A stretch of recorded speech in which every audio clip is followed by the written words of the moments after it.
Okay, sir. Very good morning to one and all. Myself, Mr. Mahbubur Rahman, Assistant Professor in the Department of Food Engineering.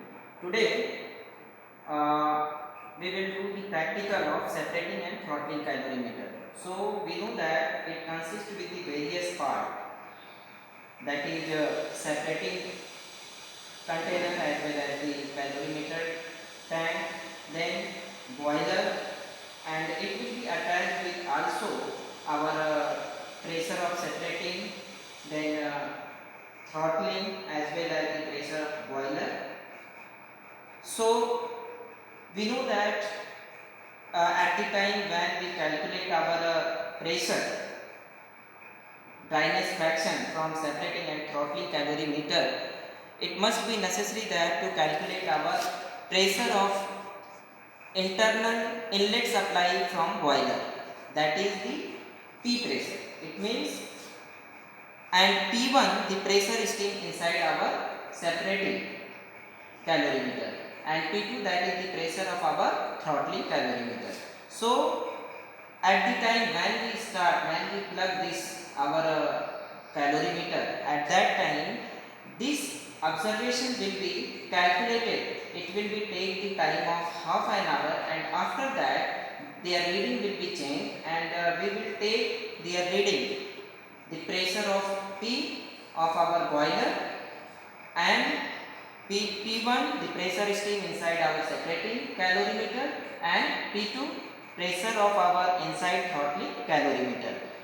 And after that we take the average, we take the reading uh, 3 to 4, and after that take the average of pressure, initial supply pressure from boiler, then pressure steam inside separating and throttling calorimeter, and after that we calculate our dryness fraction of the steam by separating method. So at the time when we use our separating method by dryness fraction, when we calculate, we apply the formula mt upon ms plus mt.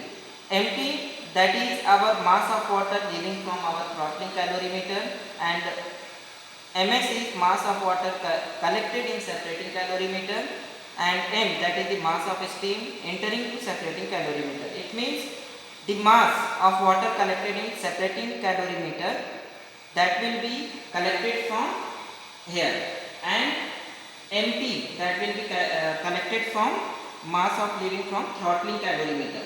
So that value will be put in the formula and calculate our dryness fraction of steam by separating method, and that will be assumed at our x1 value.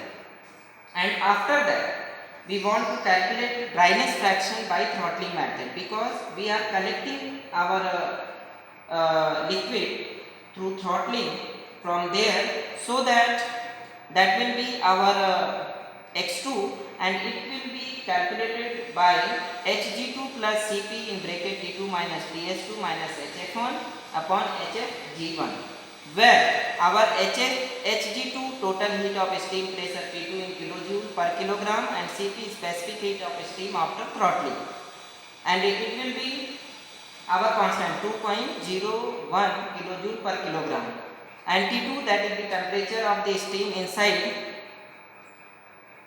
pressure P2 in degree Celsius, and HF1 enthalpy of water at pressure P1 in kilojoule per kilogram, and HFG1 that will be the enthalpy of vaporization of pressure P1.